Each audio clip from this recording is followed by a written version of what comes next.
you have over the years played more games, specifically more trading card games, than probably anybody that I know. So you have gone through this, development of how to approach new games. Explicitly, you're part of a team called True Duelist.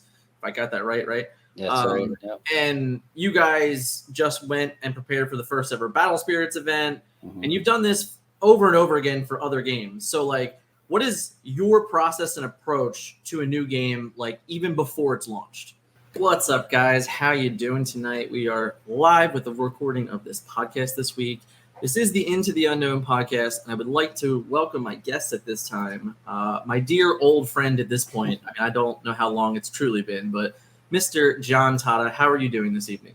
I'm doing great. Thanks for having me. It's awesome to hear. So we're going to give everyone a chance to know who you are in a few minutes, but we do have some news to get into this week. So I'm going to go right on into it, break it up, and we're just going to get into the fun, in all honesty. So, Tatta, we got 3 new cards today. So you're very excited about at least one of these cards. So I'm going to throw the floor to you. Why don't we talk about Scepter of Arendelle and tell me how much you love about this card and why you think it's going to be an impact.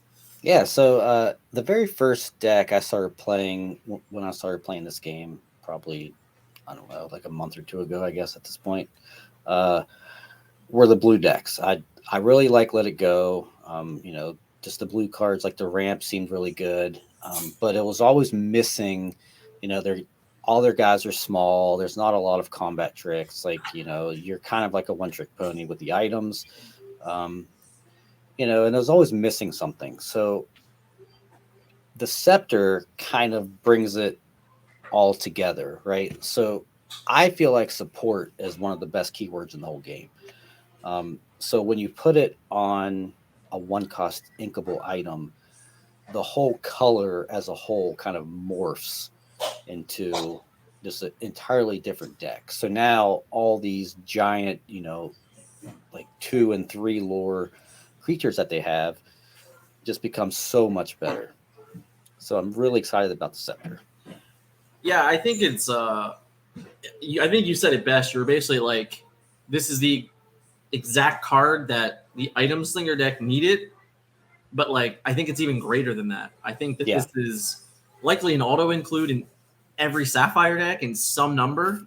Yeah, for sure right now. Yeah, maybe we'll get something else that might push it to maybe not quite be so game breaking, but the color really, really, really needed this. And now I think that the aerial item deck isn't more, it's not like a meme anymore. Now it's like a real deck, right? Just adding another cheap item alone was just enough to like give it more synergy. Yeah, like I think people almost anything. Right. Yeah, people are starting to realize that the coconut basket's actually better than it looks. So now you have that, you have the Scepter, you have items from other colors. So I feel like you can really build like a real cohesive aerial deck now and actually be able to kill the problem creatures like Tinkerbell, for example. That's one that's always been tough to remove for Sapphire. So now you have the ability to pump someone and be able to take her out in a challenge.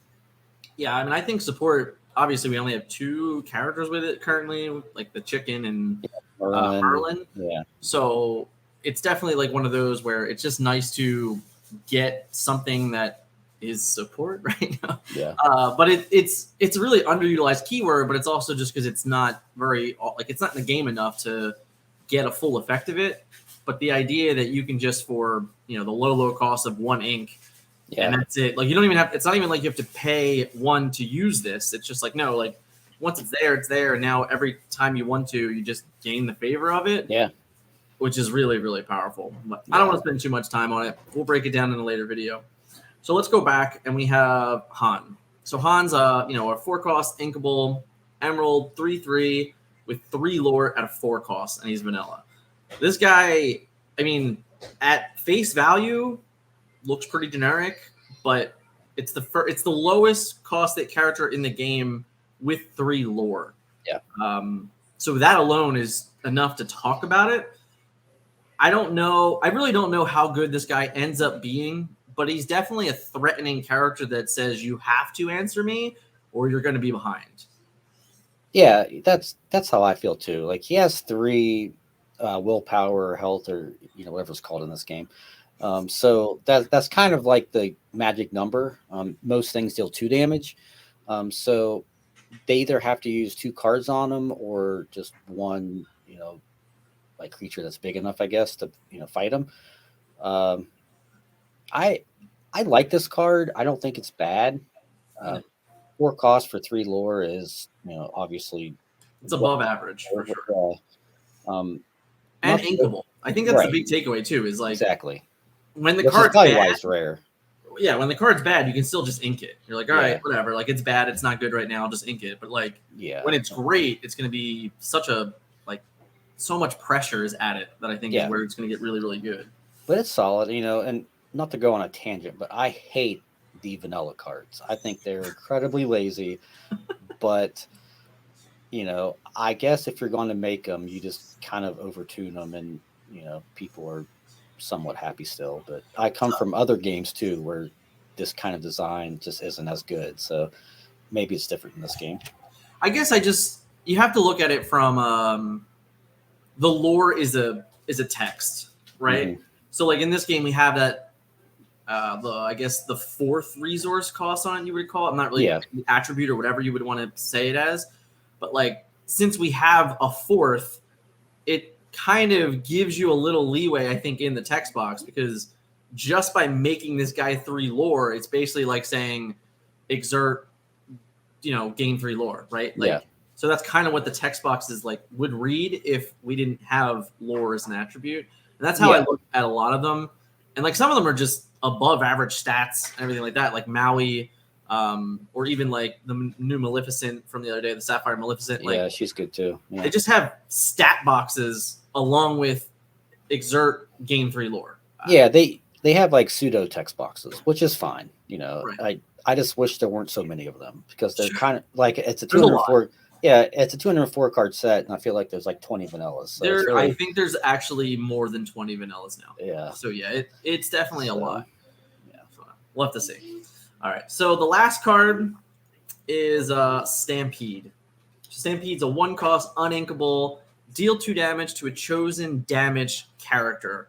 And a lot of people are really upset that this is just like R.I.P. Mufasa all over the place. right. There's a lot of that going around today, and I get it. I can respect it, but Yeah, what are you gonna do?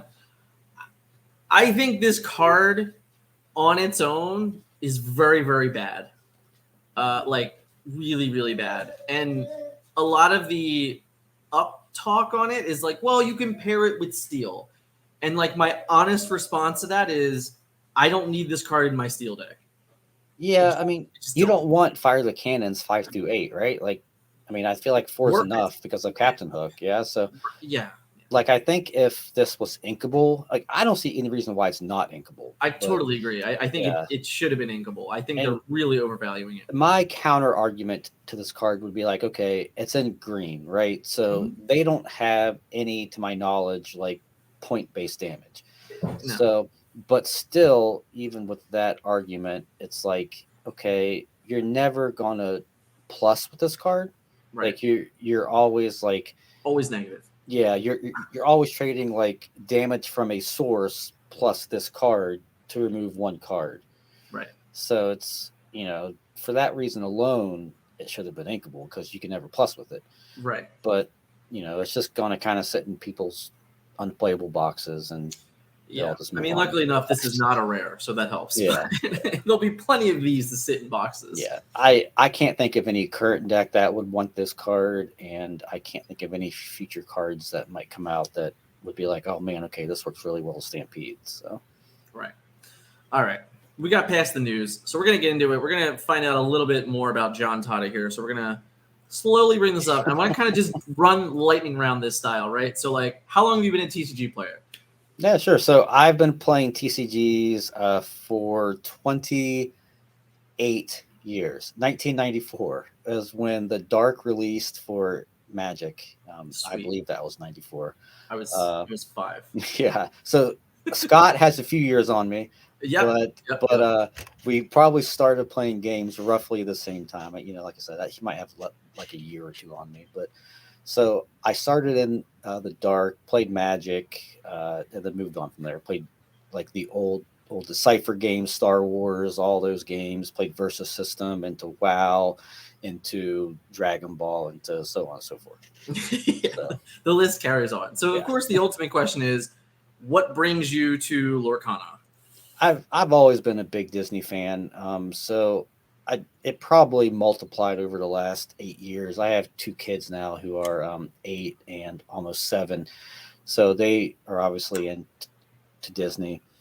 So the thought of a Disney card game that I can play with my son, who's now 8, going on 9, he's starting to get into games and he's excited about it. So it was kind of just like a natural evolution into, like the next card game. Yeah, it's really interesting because, like, when we started playing games together 15 years ago or so, kids were definitely not on the brain then. So now we're both in Right. the same position where, like, man, it's really cool that, like, we kind of like this game. It's enjoyable, and Hmm. there's a chance our family's into it. Like, Yeah. that's just that's hard to accomplish these days. So Yeah. So, I'm currently playing Battle Spirit Saga, I guess professionally, since I'm qualified for the Pro Tour next there you go. weekend. You're a But professional. yeah, it's just, so I'll keep playing that, but just having like a side game or maybe even a main game that I can play with my son, travel to events, so on and so forth. That was super appealing and something that we're both looking forward to. Yeah. And our last question was, what may separate Lorcana from the other games that you've played? I mean, mainly the IP, right? I mean, there's some unique mechanics too. Like the lore mechanic is pretty cool. I don't know if it's really unique, but the way it works with combat, it is unique. Yeah. Um, but like the gameplay aside, I think a lot of it has to do with just the IP. That's the main draw to it for me, and I think that's really what sets it apart from other games. If this game had the same mechanics with a different IP, it might not be as popular. I Right. don't know, but just because it carries Disney, it's going to be huge.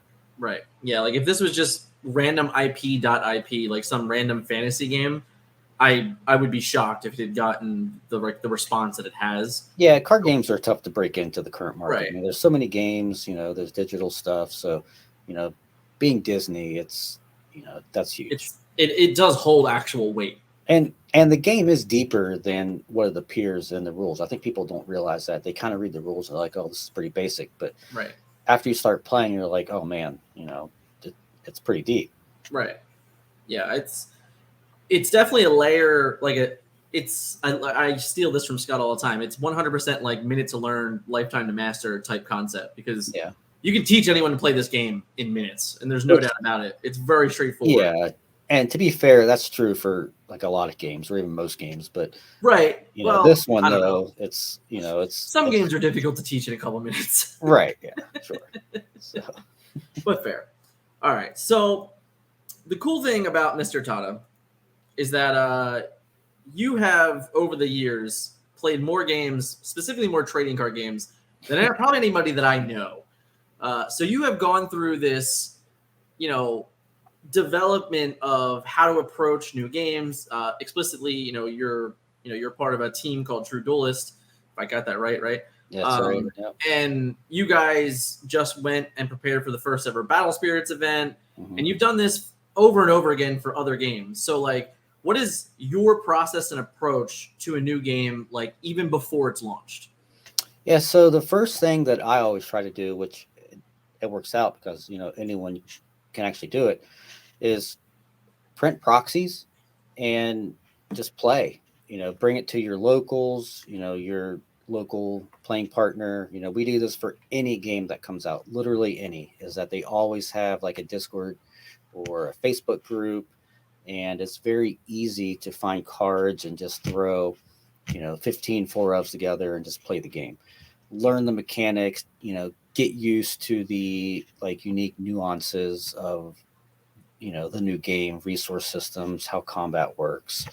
I mean, that's the best thing anyone can do, is just sit down and just play very basic games. Don't try to jump in like at the top level, like, hey, give me the best deck and let's play. Like, you should always start basic and just learn. I think it's interesting because unlike like me, this is the first time I've ever been a part of a game before it's launched. Right. So for me, getting every one of these cards every day and every, as the days goes by, it's just another piece of the puzzle. And then, like, don't get me wrong, there is like a part of me that's like, from a design aspect and the little bit of design that I've done now, it's like, it's interesting to also see what they value for cost. Like why are like most of the Rush characters uninkable? Like they really value Rush as a resource in this game, which I think is really cool. Whether or not it's going to end up being accurate in Chapter 1, and if these cards become unplayable because there's too many uninkable Rush characters, etc., like that's a whole up for debate still. But it's very interesting to go through this whole process with them and see the cards delivered day by day to kind of get this broad idea of it all.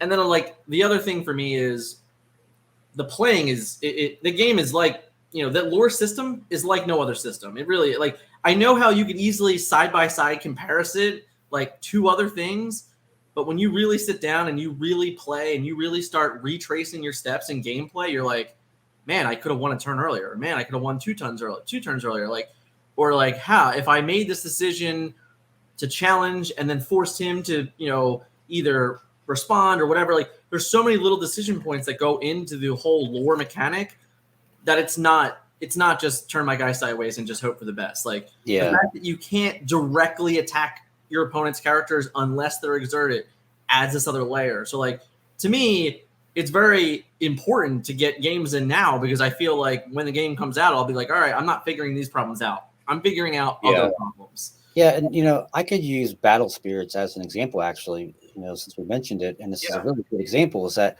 so Battle Spirits had a launch event back in March that was a $250,000 tournament.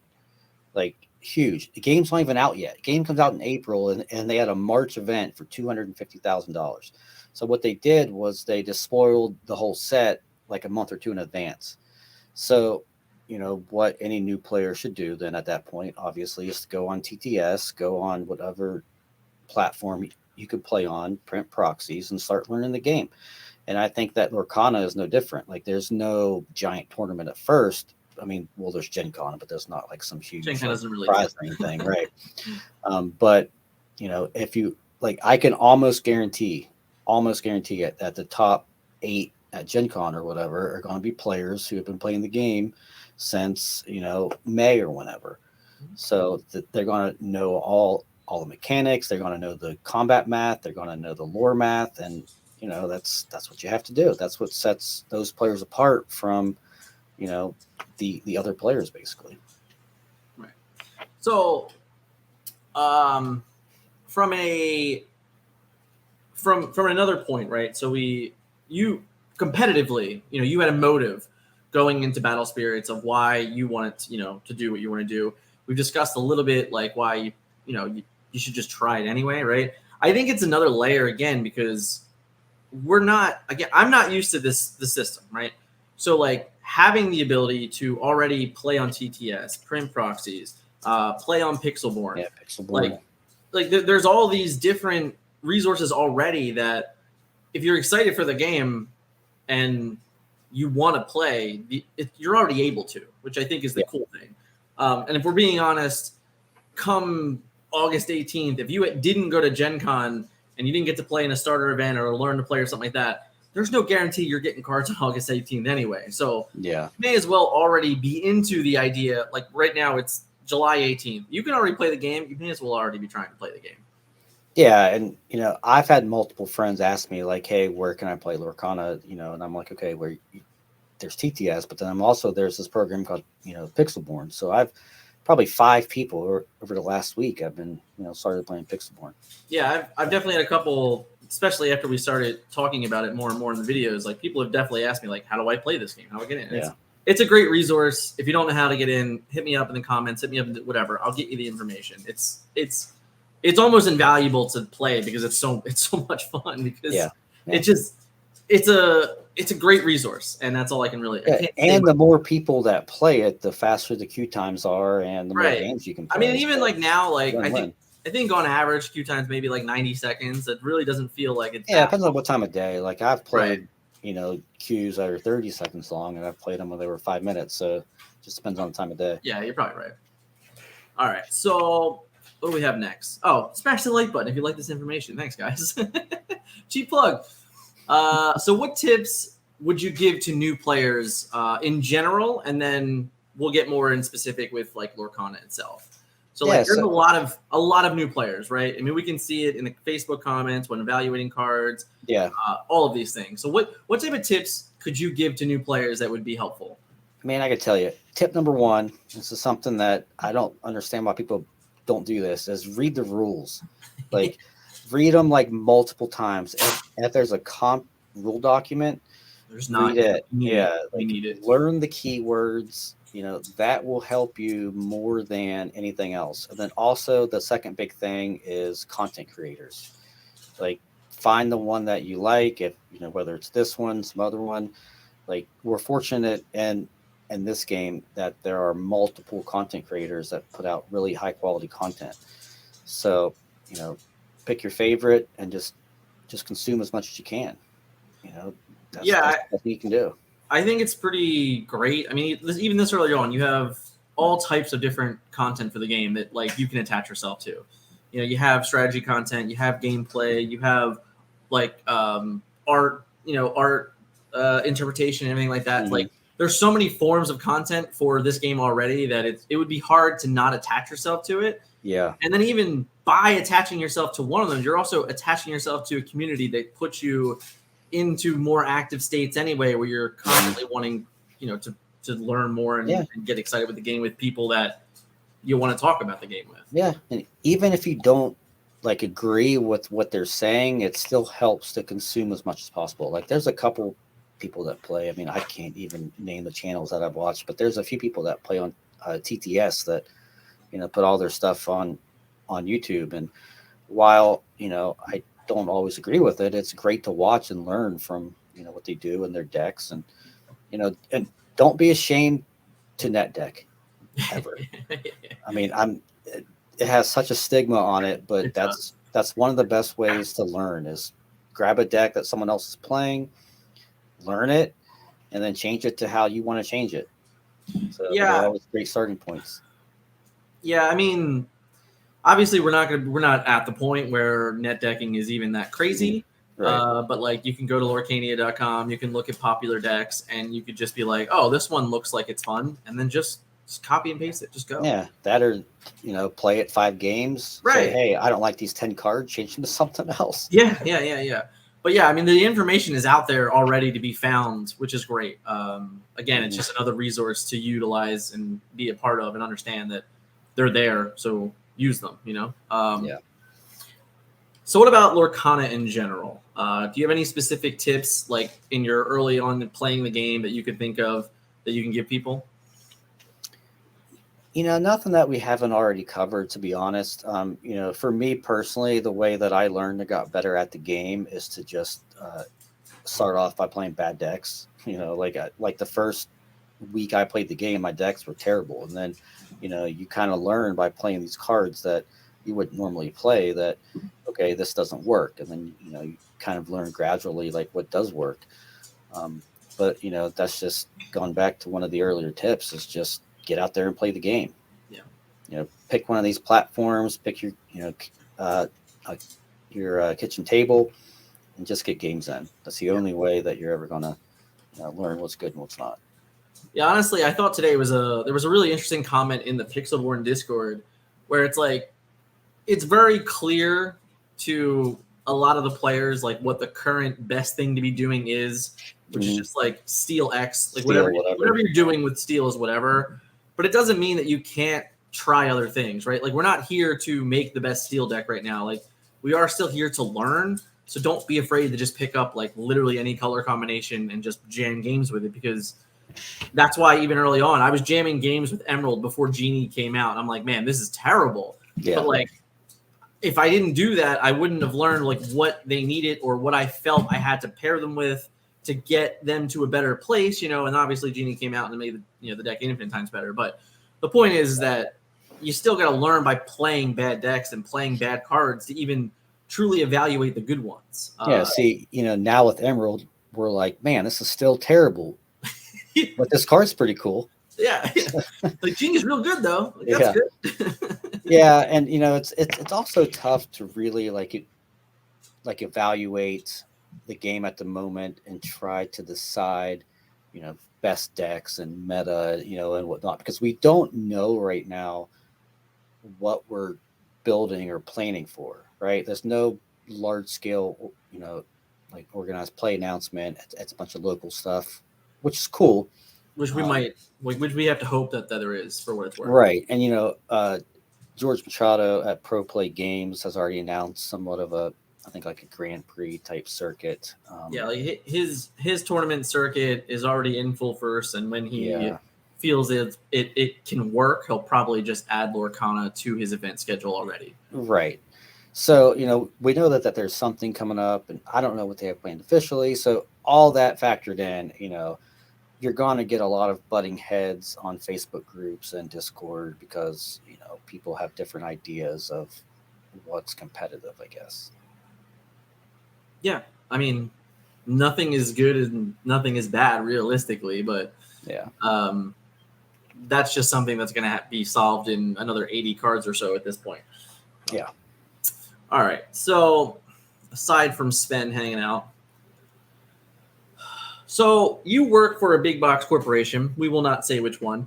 But what type of information could you give us about the September 1st wave from like experience in other games? Obviously big box corporations work with Magic, they work with Yu-Gi-Oh! I'm not sure if they work with Fab. I don't know if you could even tell me that. No. But I'm trying to think of like some of the other games and you'll be able to tell me regardless, but what type of expectation would you normally have for like an allocation? Okay, I don't work for Target or Walmart, so just sure, don't ask anything about that because I have no idea. So sure. The company that I work for is a little smaller than that. But as far as allocation goes, it largely depends on your area. So like the large areas will get a pretty sizable, shipment.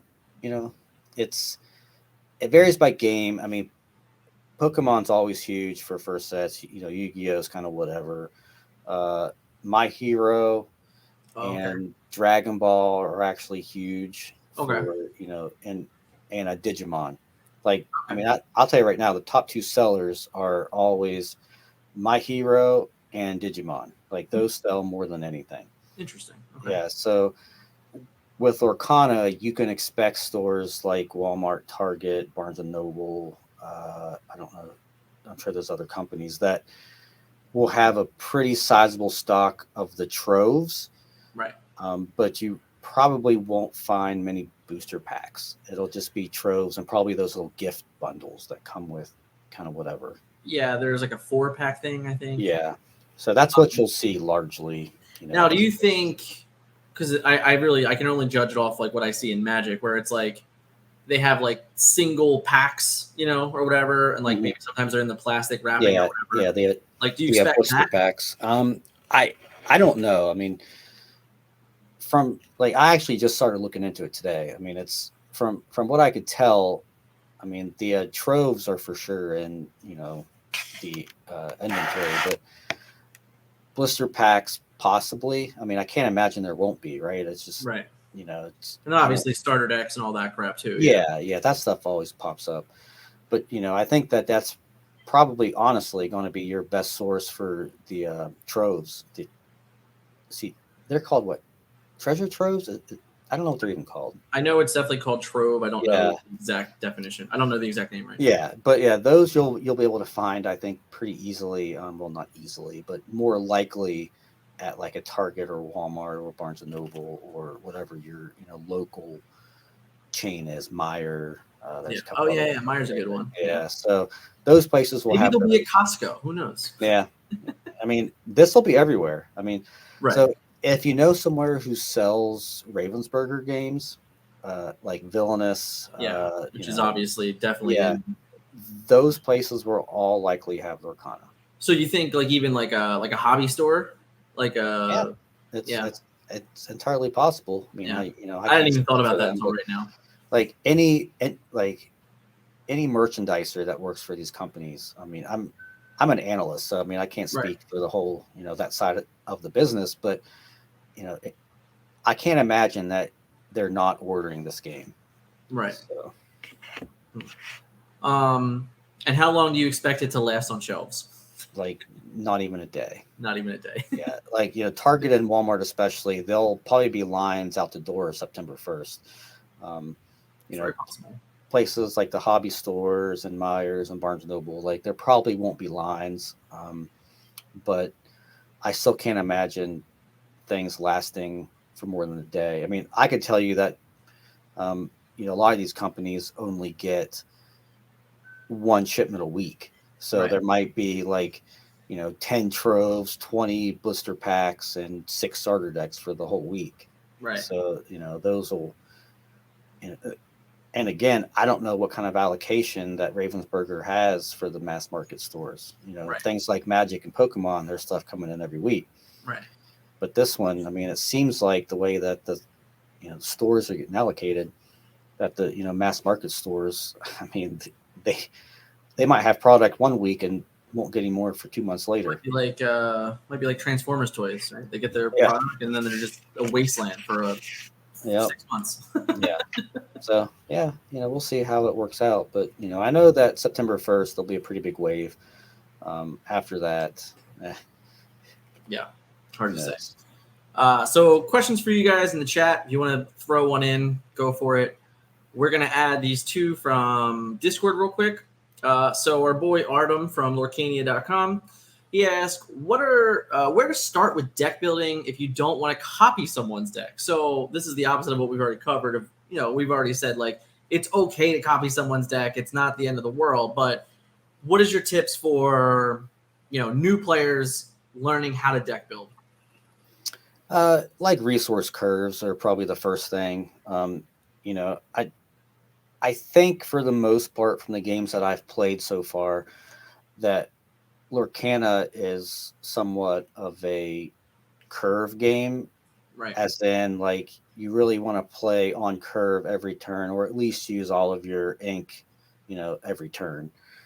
So the first thing you really want to do is make sure you kind of have a balanced curve, and somewhat of a focus. Pick a card or cards or combination and kind of start with that. It's like, say, you're like, man, I really like Tinkerbell. So your deck is going to start obviously four of the 3-drop tank, for the 6-drop tank. And then you kind of cascades and waterfalls from there, right? So Yeah. it's like now we're in silver, so or steel, so it's like, okay, well, I want to fire the cannons, blah blah blah. Just kind of goes on from there. Yeah, and then even if you don't want to copy anyone's deck, right? Like you can still go to the website, look at decks and see what is similar with deck building from like even 10, 15, 20 players, because like Tatta just said, for the curve, you'll see that majority of curves are, X1 drops, X2 drops, X3 drops, X4 Yeah, drops. So like even getting the understanding of like what you need necessarily at a certain cost, like maybe you just realize, hey, man, maybe I don't need 10 7 drops, right? Like, yeah, you could play 10 7 drops, probably don't need 10 7 drops. So just taking that extra step to research what other people are doing and successful with, and then trying to mirror that yourself to best start out on a good, like on the right foot is my 2 cents for it. yeah. I mean, there's just a lot of different combos that you can build around in this game. So, I think that that's a really good starting point or stepping stone for any deck. Like my first several decks were item decks because I really like Sapphire. So, I was playing like a lot of aerial decks, and I realized very quickly that the coconut basket was good. Cards like Dingle Hopper and uh, Frying pan. frying pan like are not. So you just kind of learn that stuff, and then it's when you're building a new deck, it's okay to try cards that you don't think are good, because that's how you find out if they really are or not. Right. Yeah, there's nothing really against just being like, well, people say this card's bad, but I need to understand, right? Like I need to know why it's bad. Yeah, and I think there's a lot of that going on early on. Is like, it's fine if if you don't believe people, but make sure you do try it for yourself and give it a real thing that these Discord groups and Facebook groups turn into is like hive mind, and like in like a big like echo chamber, is that if one person that might be prominent in the game or a group that's prominent says something, it kind of just is like believed as fact. So, and that happens a lot in these groups. So you kind of have to go out on your own sometimes and figure out like, okay, well, see, they're all saying that the blue Ariel's terrible, and like, I think she's pretty good, so I'm going to try her. So just things like that. Right. And by the way, she's not terrible. Like the item one, I think that card's great. She was not so good a couple days ago. Right. Yeah. Now she's way better. She's much better today. Yeah. Cards like that break the rules of the game tend to be very, very good. Yeah, fair. All right. So we have another comment here from Palmer. The combo cards we've seen so far seem underwhelming. Do you think that's a design decision? Game for all ages, let's keep the combo power low, or simply a product of them starting with powerful removal to prevent the early sets from being who's aggro's best like games? Yeah, I don't think that the game being like designed for younger people or whatever really factors in that much. I mean, it says ages 13 plus if I remember correctly, so it's not that young. We're not making the game for 8-year-olds. Like, I think what you're seeing is more of like, hey, it's set 1, so we don't want to start off with some like busted 2-card, 3-card combo, because then where do we go from here? Like, right. I think they're just kind of making really synergistic, combos, like Ariel, for example, that are basic by design, but play more complicated than they look. Yeah, I think there's a ton of things like that. I think there's a ton of like evergreen to them as well. Like this Ariel, the blue Ariel, she's just evergreen. Like for the entirety of the game, she has the ability every single time a new item is revealed, she can get better. Yeah, same for the Amber one, right? Like, the Amber Ariel, and then also the necklace. Like these are two different types of combinations that they can work together. But the point is that they're different enough to where you're like, oh, I wonder how, like forever, this card just gets a chance to always be good. And there's a lot of that.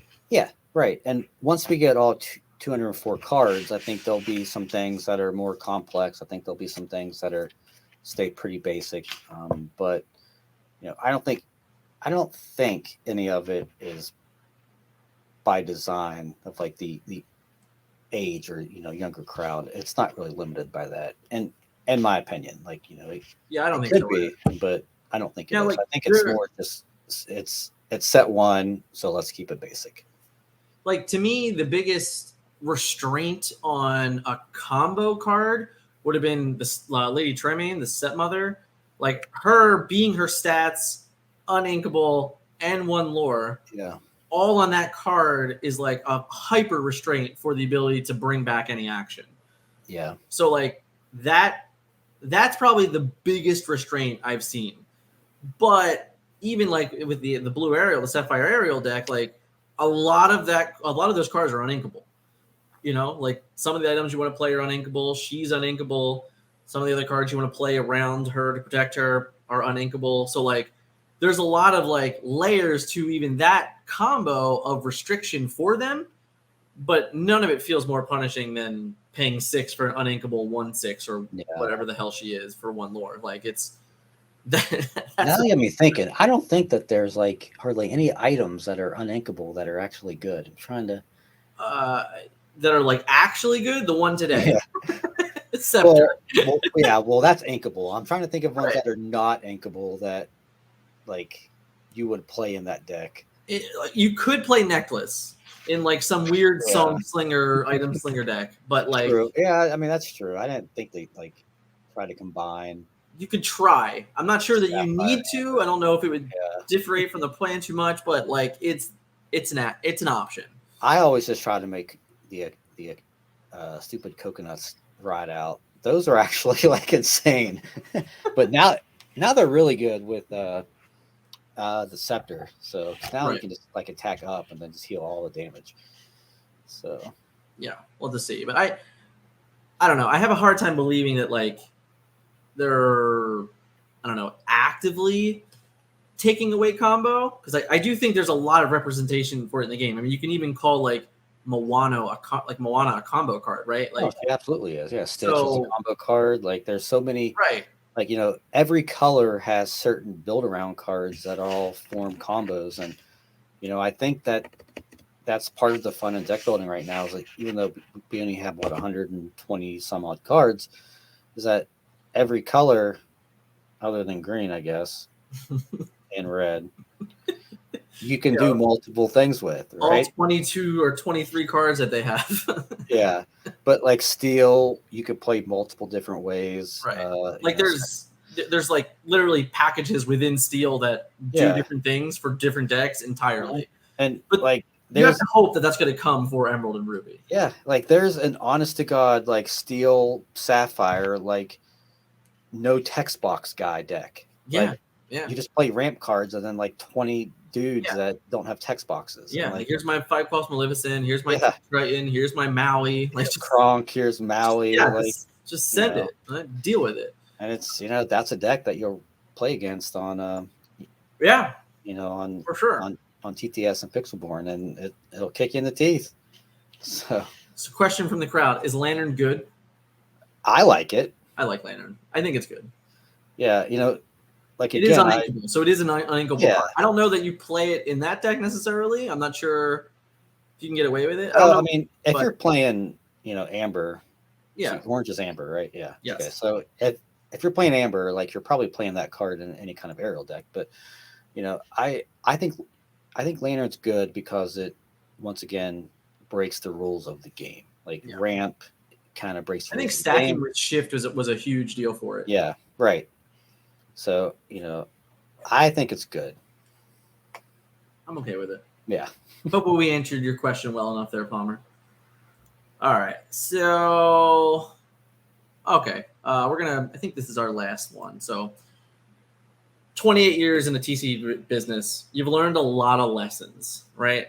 So, like, what lesson did you learn from your most recent game of Battle Spirits that you can take with you into Disney Lorcana? Don't change your deck the night before an event would probably be one of the main lessons that I always tend to. I don't know. I did that, and I did really, really well with it. So I'm just saying. Well, it works out one in every however many times. There's an exception. Yeah. Just it's really basic stuff. Play testing. Make sure you play test. Just play the game, have fun. That's a big one that kind of gets lost, especially when you play competitively. Is you kind of lose track of that the game is actually fun. Right. Just things like that. Yeah. For me, I think it's just like the little things. Like it's just like learn to lose. Yeah.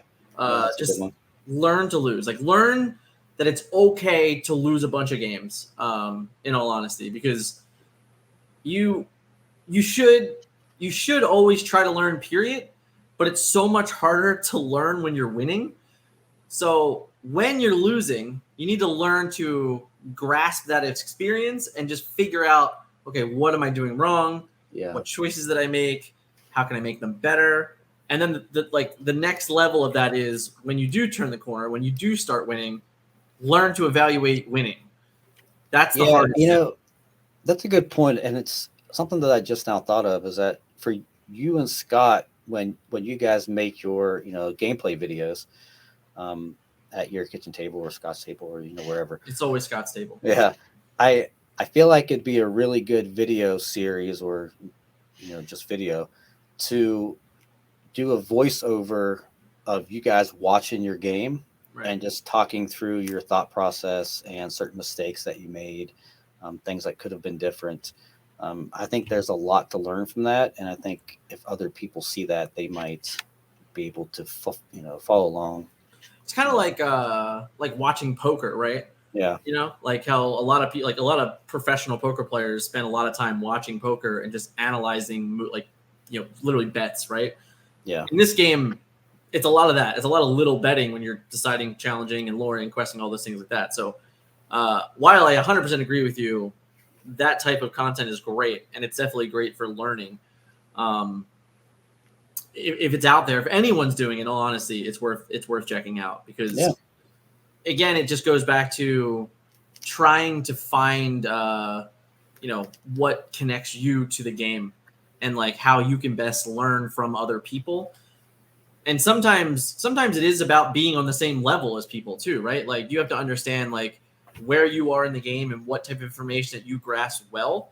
And then once you get to that top of that barrier, then you move on to the next barrier. Because I think, like, for me, another big thing is, like, you never want to be the best player in the room, right? Like, you just don't. You want to be able to learn something every time you have an experience. So you always want to once you get to a certain point, you always just want to like find the next thing. Like, it's a real big thing for like even like business in general. It's like, once you think you know it all, you need to find someone that's going to teach you everything. I would prefer to be the best player in the room, but for learning, learning, that is a good point. Is that if you don't play, people who are better than you can never get better. You're not going to learn. Which also comes to my full round circle point of learn from losing. Learn from losing.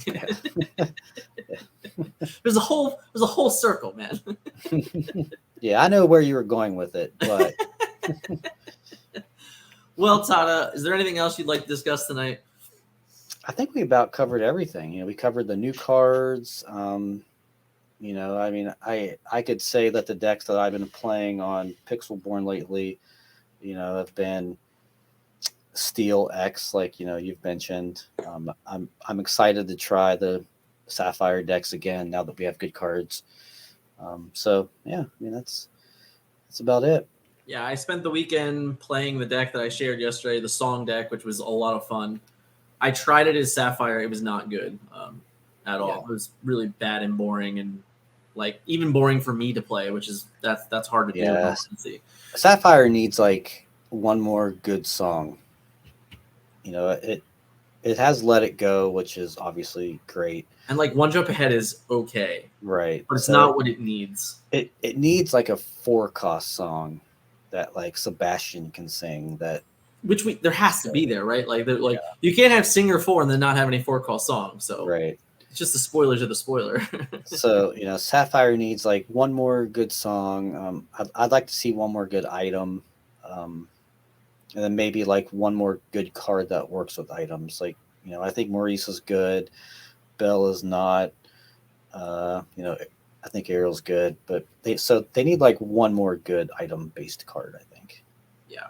I mean, I would love to see like some awesome thing to ramp into also. But that's just, I like ramp, and it's great to ramp into, Maleficents and like Maui's and stuff that are just. Yeah, and like Triton's fine, but he's not like on the level of some of these other, right? He's only 2 lore, so like it's just not. He just has 9 health, so he's just there. Yeah, but right. But like, exactly. I would love to see like, I hope there's a 10-cost card. I really do. Yeah, see some gigantic 10-cost card. I don't know what it would do, but I want to see it. It would probably have to be in Sapphire. Yeah, I don't think any other color could really play a 10-cost card. Not reliably. Yeah, not reliably, and without Sapphire. Yeah. So you may as well just make it like a 10-cost. I would be cool with like some gigantic Elsa, if we're being honest. But yeah, well, we haven't seen like any Ursula's yet, right? No, and she could be Sapphire. Yeah, my bet's on Amethyst, but she could be Sapphire. She could be like a 10-cost, Sapphire or whatever. I mean, be cool. Just like 10-cost, just like, I don't know, wallops everything. Who knows? Yeah, it should be fun. Yeah. All in all, thank you guys for tuning in tonight. If this is your first time here and you enjoy the content, please hit the subscribe button. Thank you very, very much, Mr. John Tatta, for joining me tonight in replace of our wonderful friend Scott Landis, who's currently, in my mind, sipping pina colada on the beach or something in Jamaica. I'm just gonna keep making this joke all week because it's fun. Well, you have to have the token old guy. So I do. I apparently have to just have token old people every week. yeah. So I'm happy to step in Scott's shoes. I'm You're even wearing glasses. It's perfect. Yeah. Yep. Well, thank you very much. Thank for everyone hanging out in chats tonight, and we will catch you guys in the next video. See ya.